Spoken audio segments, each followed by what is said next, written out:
Hello everyone, कैसे हैं आप लोग। उम्मीद करता हूँ आप एकदम बढ़िया होंगे। तो साथियों, आज के इस लेक्चर में हम लोग देखने वाले हैं क्लास 10th के फिजिक्स के चैप्टर नंबर 4 के वन लाइनर क्वेश्चन। साथियों, ये पार्ट नंबर 6 है। हम लोगों ने पार्ट 1, पार्ट 2, पार्ट 3 और पार्ट 5 ऑलरेडी कर चुके हैं। अगर आप लोगों ने उस वीडियो को नहीं देखा होगा तो इस वीडियो के डिस्क्रिप्शन में उसका लिंक होगा, आप जाके वहाँ से देख लीजिए, क्योंकि सभी क्वेश्चन आपको देखना बहुत ही ज़रूरी है साथियों। और साथ ही साथियों कि अगर आपने चैनल को सब्सक्राइब नहीं किया है तो चैनल को सब्सक्राइब कर दीजिए और वीडियो को लाइक कर दीजिए।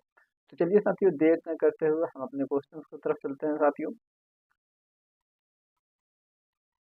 चलिए साथियों, देखिए, हम लोगों ने पिछले वीडियो में यानी कि पार्ट नंबर 5 में जितने क्वेश्चन किए थे उससे आगे के क्वेश्चन हम लोग इस वीडियो में करेंगे, ठीक है। तो चलिए साथियों, क्वेश्चन की तरफ चलते हैं। तो देखिए साथियों, सबसे फर्स्ट नंबर आपका क्वेश्चन साथियों कह रहा है कि ओम का नियम कब लागू नहीं होता है। ठीक है, बताना है कि ओम का जो नियम होता है वो कब लागू नहीं होता है। तो देखिए साथियों, जब तापमान बढ़ता है ना, तब ओम का नियम लागू नहीं होता है। तो इसका करेक्ट आंसर क्या हो जाएगा साथियों, जब तापमान बढ़ता है तब। ठीक है, जब तापमान बढ़ता है तब ओम का नियम साथियों लागू नहीं होता है। ठीक है, चलिए नेक्स्ट क्वेश्चन की तरफ चलते हैं। नेक्स्ट साथियों क्वेश्चन कह रहा है कि फ्यूज का मुख्य गुण क्या है। बताना है कि फ्यूज का मुख्य गुण क्या है। चलिए, तो देखिए साथियों, फ्यूज का जो साथियों आपका मुख्य गुण होता है वो आपका होता है क्या चीज साथियों, कम गलनांक और उच्च प्रतिरोध। ठीक है साथियों, क्या चीज, कम गलनांक और उच्च प्रतिरोध, ये फ्यूज का आपका मुख्य गुण होता है। ठीक है, चलिए नेक्स्ट क्वेश्चन है साथियों, कह रहा है क्वेश्चन कि घरेलू परिपथ में आमतौर पर कौन से तार का उपयोग होता है। ठीक है, बताना है कि घरेलू परिपथ में हम लोग जो तार का इस्तेमाल करते हैं वो कौन सा तार होता है। तो देखिए, घरेलू परिपथ में हम जिस तार का इस्तेमाल करते हैं वो तांबे का तार होता है। किस प्रकार का तार होता है साथियों, तांबे का तार होता है। ठीक है, तो इसका उत्तर क्या होगा, तांबे का तार। ठीक है, चलिए नेक्स्ट क्वेश्चन है साथियों, कह रहा है कि विद्युत परिपथ में स्विच कहाँ जोड़ा जाता है। ठीक है, बताना है कि विद्युत परिपथ में जो स्विच होता है साथियों वो कहाँ जोड़ा जाता है। तो देखिए साथियों, विद्युत परिपथ में जो स्विच है वो आपका फेज तार में जोड़ा जाता है। ठीक है, फेज तार का साथियों जो रंग होता है वो लाल होता है और न्यूट्रल का जो रंग होता है वो ब्लैक होता है। ठीक है साथियों, तो इसका करेक्ट आंसर क्या हो जाएगा, फेज तार। ठीक है साथियों, क्या चीज, फेज तार। चलिए नेक्स्ट क्वेश्चन की तरफ चलते हैं साथियों। चलिए नेक्स्ट आपका 185 नंबर साथियों क्वेश्चन क्या कह रहा है देख लेते हैं। तो देखिए साथियों, क्वेश्चन नंबर 185 कह रहा है कि कैसी विद्युत ऊर्जा कैसे बचाई जा सकती है। ठीक है, बताना है कि विद्युत ऊर्जा को हम लोग कैसे बचा सकते हैं। तो साथियों देखिए, विद्युत ऊर्जा को हम लोग बचा सकते हैं या तो कम उपकरण का उपयोग करेंगे तब विद्युत ऊर्जा बचित होगा, या फिर मतलब जितने उपकरण है कम वोल्ट वाले उपकरण का इस्तेमाल करेंगे तब बिजली का मतलब विद्युत ऊर्जा का बचत होगा, या बिजली का हम लोग कम उपयोग करेंगे तब विद्युत ऊर्जा का बचत होगा। ठीक है साथियों, यहाँ पे अपने दिमाग में बैठा लीजिएगा। चलिए नेक्स्ट क्वेश्चन की तरफ चलते हैं।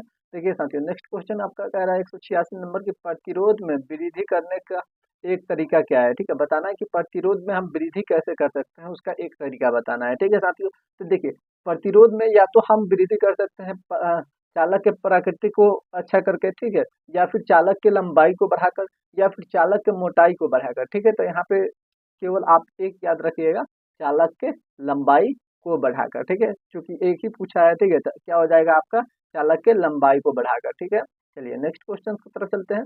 देखिए नेक्स्ट क्वेश्चन कह रहा है कि घरेलू में उपयोग किस प्रकार का धारा होती है। ठीक है, बताना है कि घर में जो उपयोग होता है धारा वो किस प्रकार का धारा होता है, एसी करंट होता है या डीसी करंट होता है। तो देखिए, हमारे घरों में जो आमतौर पर धारा इस्तेमाल होता है उसमें एसी करंट होता है। ठीक है साथी, अल्टरनेटिव करंट कहते हैं। ठीक है, तो इसका उत्तर क्या हो जाएगा, अल्टरनेटिव करंट यानी कि एसी करंट। ठीक है साथियों, चलिए नेक्स्ट क्वेश्चन साथियों आपका है, कह रहा है कि वोल्ट मीटर का उपयोग किसके लिए होता है। ठीक है, बताना है कि वोल्ट मीटर का उपयोग हम लोग किसके लिए करते हैं। तो देखिए साथियों, वोल्ट मीटर का उपयोग जो है हम लोग विभवांतर मापने के लिए करते हैं। ठीक है साथियों, क्या चीज मापने के लिए वोल्ट मीटर का उपयोग करते हैं, विभवांतर मापने के लिए करते हैं। या अपने मस्तिष्क में बैठा लीजिएगा। चलिए नेक्स्ट क्वेश्चन की तरफ चलते हैं साथियों। चलिए,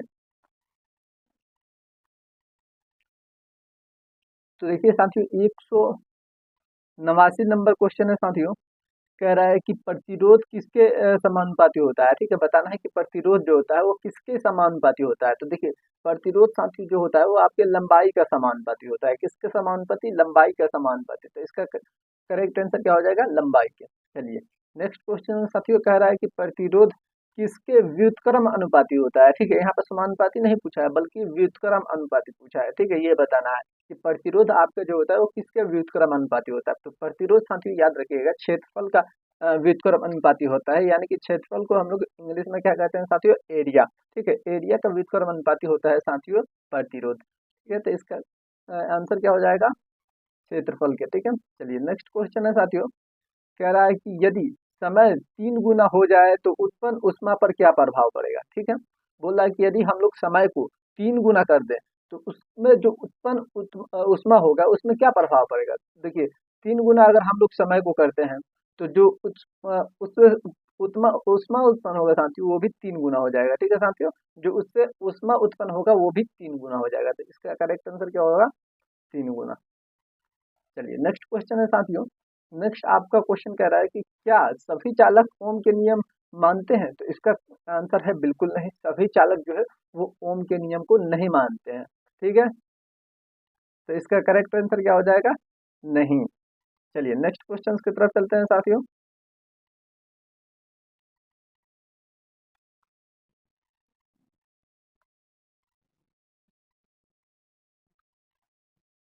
चलिए साथियों नेक्स्ट आपका 193 नंबर क्वेश्चन कह रहा है कि विद्युत परिपथ में तार कैसे जोड़ते हैं। ठीक है, बताना है कि विद्युत परिपथ में जो हम तार जोड़ते हैं वो कैसे जोड़ते हैं साथियों। तो देखिए विद्युत परिपथ में हम लोग जो तार जोड़ते हैं वो निश्चित कोड के अनुसार जोड़ते हैं। ठीक है, एक कोड होता है उसके अनुसार जोड़ते हैं, नहीं तो हमारे घरों में शॉर्ट सर्किट हो जाएगा। ठीक है साथियों, इसलिए हम लोग को एक निश्चित कोड के अनुसार ही जोड़ना रहता है। ठीक है, चलिए अगला क्वेश्चन है कि उसमें उपकरण अ, तो उसमें उपकरण कौन सा नियम लागू होता है। ठीक है, बताना है कि उसमें उपकरण में आपका कौन सा नियम लागू होता है साथियों। तो देखिए उसमें उपकरण में साथियों आपका जूल का नियम लागू होता है। कौन सा नियम लागू होता है साथियों, जूल का नियम होता है। तो इसका आंसर क्या हो जाएगा साथियों, जूल का नियम। चलिए नेक्स्ट क्वेश्चन है साथियों, कह रहा है कि विद्युत बल्ब में फिलामेंट क्यों चमकता है। ठीक है, बताना है कि विद्युत बल्ब में जो होता है फिलामेंट जो है वो चमकता है, वो क्यों चमकता है साथियों। तो वो चमकता है आपका उष्मा के प्रभाव के कारण। ठीक है साथियों, किसके प्रभाव के कारण, उष्मा के प्रभाव के कारण विद्युत बल्ब में जो फिलामेंट होता है वो चमकता है। चलिए नेक्स्ट क्वेश्चन की तरफ चलते हैं। नेक्स्ट आपका 196 नंबर क्वेश्चन कह रहा है कि विद्युत ऊर्जा का उपयोग कैसे होता है। ठीक है, बताना है कि विद्युत ऊर्जा का उपयोग साथियों जो होता है वो कैसे होता है। तो देखिए साथियों विद्युत ऊर्जा का जो उपयोग होता है वो तो रोशनी के लिए हम करते हैं, जो कि आपको मतलब अभी दिख रहा होगा हम रोशनी में है। या तो हम गर्मी उत्पन्न करने के लिए करेंगे, हीटर चलाएंगे, या फिर गति लाने के लिए करेंगे, और सी चीजें हैं जिसके लिए हम लोग विद्युत ऊर्जा का उपयोग करते हैं। ठीक है साथियों, चलिए नेक्स्ट क्वेश्चन की तरफ चलते हैं।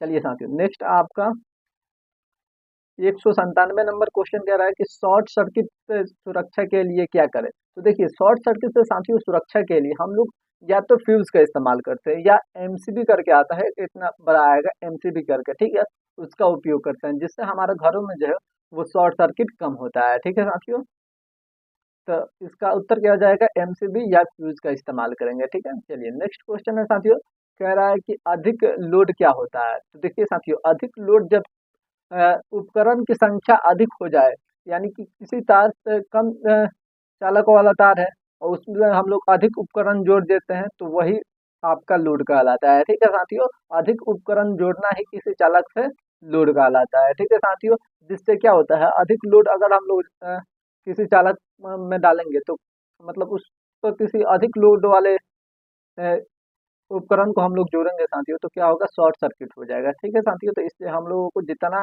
तार का क्वांटिटी है, मतलब जितना तार लोड ले सकता है उतना ही हम लोग उतना ही लोड वाले उपकरण को हम लोग उससे जोड़ेंगे। ठीक है, वरना शॉर्ट सर्किट हो जाएगा। चलिए नेक्स्ट क्वेश्चन की तरफ चलते हैं।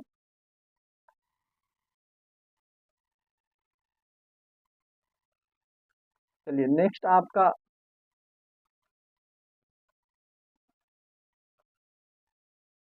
1 मिनट हो गई। हाँ चलिए नेक्स्ट आपका कितना 199 नंबर क्वेश्चन साथियों है। कह रहा है कि अधिक कोड क्या प्रभाव होता है। ठीक है, अधिक कोड का क्या प्रभाव पड़ता है।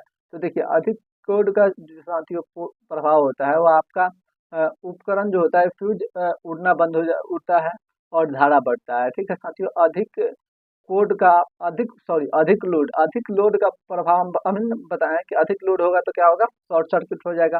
शॉर्ट सर्किट हो जाएगा तो क्या होगा, फ्यूज जल जाएगा। फ्यूज जल जाएगा तो क्यों जलता है फ्यूज, धारा का मान बढ़ता है, इसलिए अधिक लोड अ, होगा तो हमारे घरों में बहुत सारे नुकसान होंगे। ठीक है, तो इसका आंसर क्या हो जाएगा, फ्यूज उड़ना या धारा का बढ़ना।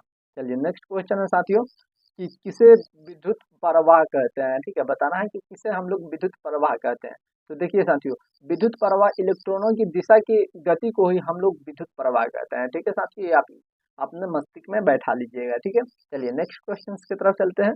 नेक्स्ट आपका एक सॉरी 2 से 1 नंबर क्वेश्चन है, कह रहा है कि कंडक्टर और इंसुलेटर में क्या अंतर होता है। ठीक है, बताना है कि कंडक्टर और इंसुलेशन दोनों में क्या अंतर होता है। तो देखिए साथियों, कंडक्टर जो होता है वो विद्युत प्रवाह करता है, बल्कि जबकि इंसुलेटर साथियों जो होता है वो विद्युत को प्रवाह नहीं करता है साथियों। ठीक है, तो इसका आंसर क्या हो जाएगा साथियों, कंडक्टर साथियों जो होता है वो विद्युत का प्रवाह करता है और इंसुलेटर विद्युत का प्रवाह नहीं करता है। चलिए नेक्स्ट क्वेश्चन की तरफ चलते हैं। देखिए नेक्स्ट आपका क्वेश्चन साथियों कह रहा है कि विद्युत धारा के लिए आवश्यक वस्तु क्या है। तो विद्युत धारा के लिए आवश्यक वस्तु साथियों क्या हो जाएगा, आपका विभवांतर।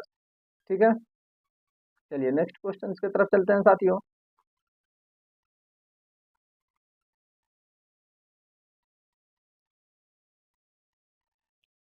चलिए साथियों, नेक्स्ट आपका ये 3 नंबर क्वेश्चन है, सॉरी 2 से 3 नंबर क्वेश्चन है कि 1 वोल्ट का क्या अर्थ होता है। ठीक है, बताना है कि 1 वोल्ट का क्या अर्थ होता है। देखिए 1 वोल्ट बराबर होता है 1 कूलम आवेश और 1 जूल कार्य स्थानांतरित करता है, तभी 1 वोल्ट होता है। ठीक है साथियों, 1 वोल्ट 1 कूलम आवेश और 1 जूल कार्य स्थानांतरित करने की क्षमता को ही हम लोग 1 वोल्ट कहते हैं। ठीक है साथियों, ये अपने दिमाग में बैठा लीजिएगा। ठीक है, चलिए नेक्स्ट क्वेश्चन की तरफ चलते हैं साथियों। नेक्स्ट आपका 204 नंबर क्वेश्चन है कि विद्युत धारा बहने के माध्यम क्या होता है। ठीक है, बताना है कि विद्युत धारा बहने के माध्यम को हम लोग क्या कहते हैं। तो इसका उत्तर होगा चालक पदार्थ। ठीक है साथियों, विद्युत धारा बहने के माध्यम को क्या कहते हैं साथियों, चालक पदार्थ। चलिए नेक्स्ट क्वेश्चन की तरफ चलते हैं साथियों। नेक्स्ट आपका क्वेश्चन कह रहा है कि कूलाम का मात्रक क्या होता है। ठीक है, बताना है कि कूलाम का मात्रक क्या होता है। तो साथियों देखिए, कूलाम का मात्रक कूलाम ही होता है। ठीक है, यहाँ पर बल्कि पूछना चाहिए ना आवेश का मात्रक क्या होता है। तो आवेश का मात्रक साथियों कूलाम होता है, जिसे सी से रिप्रेजेंट करते हैं। ठीक है साथियों, क्या चीज से, सी से डिनोट करते हैं। चलिए नेक्स्ट क्वेश्चन की तरफ चलते हैं। नेक्स्ट आपका क्वेश्चन है कि 1 एम्पियर बराबर होता है। ठीक है, बताना है कि 1 एम्पियर बराबर कितना होता है। साथियों देखिए 1 एम्पियर बराबर जो होता है 1 कूलाम सेकेंड होता है। ठीक है साथियों, कितना होता है, 1 कूलाम प्रति सेकेंड होता है। ठीक है, आपने जहन और दिमाग में बैठा लीजिएगा कि 1 एम्पियर बराबर 1 कूलम प्रति सेकंड होता है, क्योंकि ये क्वेश्चन जो है साथियों बहुत ज्यादातर आता है। ठीक है, ये क्वेश्चन बहुत ज्यादातर आपके एग्जाम में पूछे जाते हैं। तो ये क्वेश्चन जितने हम करा रहे हैं, हम इस सीरीज में जितने भी क्वेश्चन करा रहे हैं, वो सभी क्वेश्चन आपके एग्जाम पॉइंट ऑफ व्यू से बहुत ही महत्वपूर्ण है। तो इसलिए आप सभी क्वेश्चन को अच्छे तरीके से एकदम याद कर जाइए, और करना क्या है, आप लोगों को जितने क्वेश्चंस करा रहे हैं सभी क्वेश्चंस को याद कर जाइए, जिससे आपके एग्जाम में बहुत ही ज्यादा सहयोग होगा साथियों। चलिए नेक्स्ट क्वेश्चंस की तरफ चलते हैं।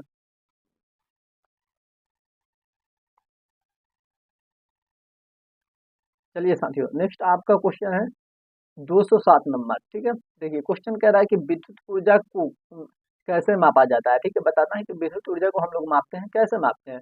तो साथियों विद्युत ऊर्जा को हम लोग ऊर्जा मोटर से मापते हैं। ठीक है, किससे, ऊर्जा मोटर से। ठीक है, चलिए नेक्स्ट क्वेश्चन की तरफ चलते हैं। नेक्स्ट आपका क्वेश्चन है कि पृथ्वी से जोड़ा गया तार क्या कहलाता है। ठीक है, देखिए पृथ्वी से जो तार जुड़ा रहता है साथियों उसे हम लोग अर्थिंग कहते हैं। ठीक है, जैसे कि आप देखते हैं कहीं कहीं पोलो पे जो होता है, पोलो के पास पोल से एक तार आएगा और नीचे जमीन में चला जाएगा, उसी को हम लोग क्या कहते हैं साथियों, अर्थिंग कहते हैं।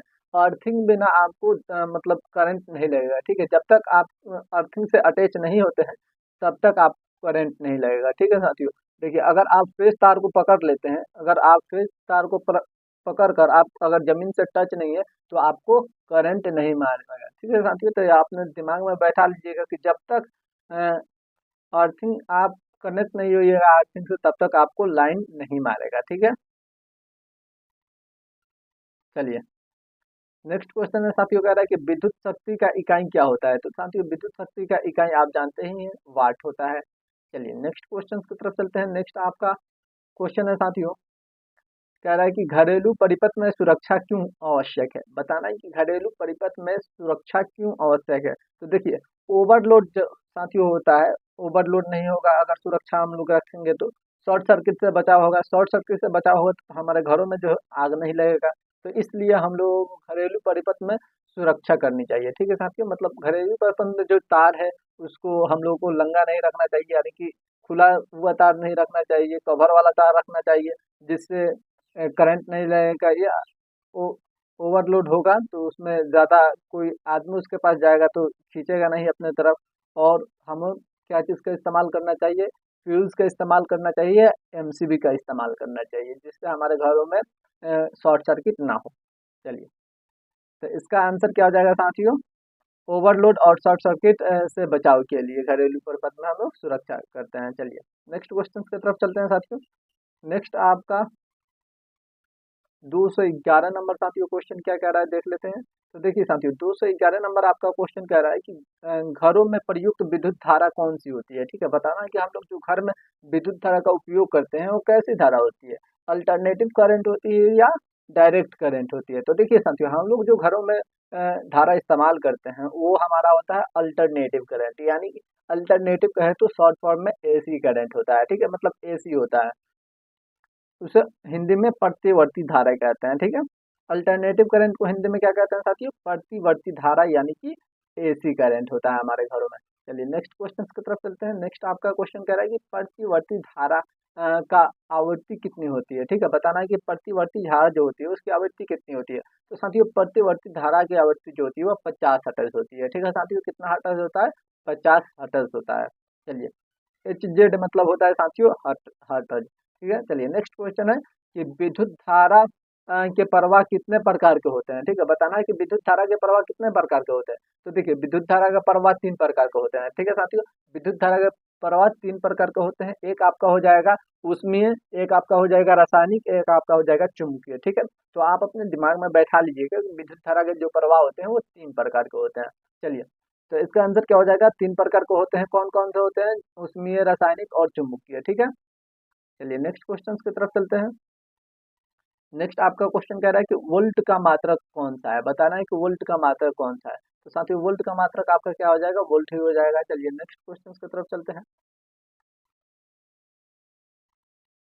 नेक्स्ट साथियों आपका 215 नंबर क्वेश्चन है कि एक यूनिट विद्युत ऊर्जा कितनी होती है, ठीक है। तो एक यूनिट विद्युत ऊर्जा साथियों होता है 1 किलोवाट घंटा, ठीक है। कितना होता है, 1 किलोवाट घंटा। देखिए साथियों, इसी से जो होता है हमारे घरों में जो भैया आते हैं बिल चेक करने, बिजली बिल चेक करने आते हैं साथियों, इसी यूनिट से वो बिजली बिल पता करते हैं, ठीक है साथियों। चलिए साथियों, नेक्स्ट क्वेश्चन की तरफ चलते हैं। नेक्स्ट आपका क्वेश्चन है 216 नंबर की, विद्युत शक्ति और ऊर्जा का क्या अंतर है। तो विद्युत शक्ति जो होता है शक्ति दर को दर्शाता है और ऊर्जा जो होता है वो कुल कार्य को दर्शाता है, ठीक है साथियों। ऊर्जा जो होता है साथियों वो कुल कार्य को दर्शाता है और शक्ति जो होता है वो आपका अ, शक्ति विद्युत शक्ति जो होता है वो शक्ति दर को दर्शाता है, ठीक है साथियों। तो साथियों, आज हम लोगों ने कुल 216 क्वेश्चंस किए। मतलब अब तक जितने क्वेश्चन किए पूरा इस चैप्टर का 216 क्वेश्चन हो गए। यहीं पे ये चैप्टर समाप्त होता है साथियों। इससे हम लोग जो नेक्स्ट वीडियो लाएंगे उसमें हम लोग अगले पार्ट को डिस्कस करेंगे साथियों। हम इस चैप्टर में जितने भी क्वेश्चंस कराए हैं आप सभी क्वेश्चंस को एकदम बेहतरीन तरीके से याद कर जाइए साथियों। जितने भी क्वेश्चंस हम कराए हैं ना साथियों, वो आपके एग्जाम पॉइंट ऑफ व्यू से बहुत ही ज्यादा महत्वपूर्ण है। तो इसलिए हम जितने भी क्वेश्चंस कराए हैं उस क्वेश्चंस को एकदम अच्छे तरीके से याद कर जाइए, अपने दिमाग में बैठा लीजिए और एक एक क्वेश्चंस को आप अपने अगर दिमाग में बैठा लेते हैं ना, तब मेरा यकीन मानिए साथियों, 100% आप एग्जाम में एकदम 4 के आएंगे, ठीक है साथियों। 4 के आएंगे और आपको टॉपर बनने से कोई भी नहीं रोकेगा।